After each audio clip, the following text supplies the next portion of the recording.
In the latest, Hamas has released a video showing a hostage calling on the Israeli Prime Minister Benjamin Netanyahu and US President-elect Donald Trump for help.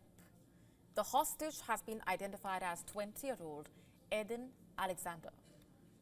His video marks the first video of its kind to surface in months.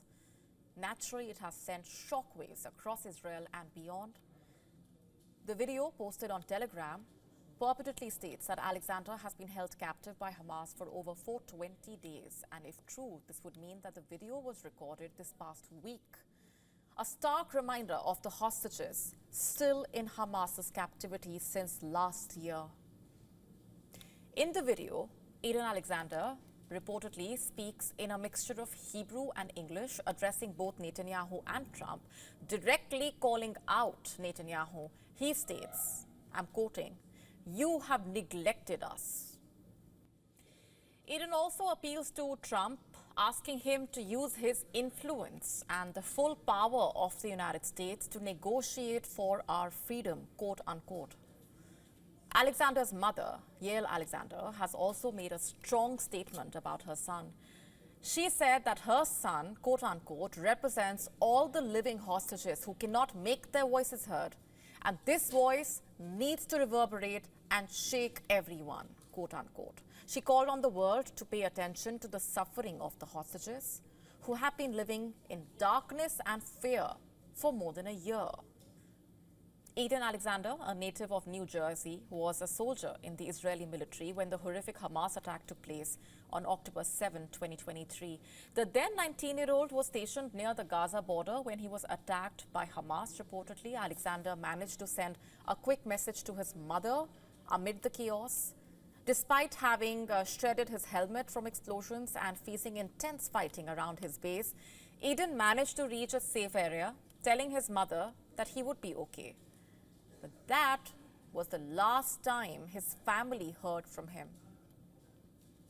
And now the release of this video has reignited talks of a ceasefire and hostage negotiations.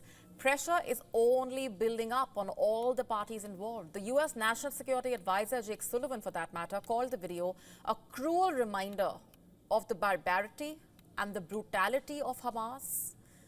He reiterated that the international community, including Israel and the U.S., must work to bring an end to this horrific situation. Sullivan also suggested that Hamas, due to pressure from multiple sources, including the recent death of its leader, Yahya Sinwar, as well as the ceasefire deal with Hezbollah, may be reconsidering its position. In fact, Sullivan said that Hamas is looking for a way out of the conflict. Meanwhile, Israel's officials say they have been in contact with the families of hostages and are under immense pressure to negotiate a deal that will see the release of captives and the end of the violence. The Hostages and Missing Families Forum headquarters have expressed that the video is definite proof that many remain in captivity and undergoing severe conditions. They urge the international community to take immediate action to resolve the crisis. Remember, Edan Alexander is one of more than 250 people abducted by Hamas during the October 7 attack. Over 240 Israelis and foreign nationals, remember, were taken, including children, elderly citizens, military personnel. Though some hostages have been released, over 150 still remain in captivity, and their families continue to suffer. And now reports say that the calls for a ceasefire and for Hamas to negotiate the release of these hostages has never been louder. Israeli authorities have reaffirmed their determination to bring all hostages home, while the U.S. is actively engaged in diplomatic efforts with key regional actors, including Turkey, Egypt, Qatar, to secure a deal. As far as Edan Alexander is concerned, his family and all the hostages still in captivity, the fight for their freedom. To stay up to speed with the latest news, download the WION app and subscribe to our YouTube channel.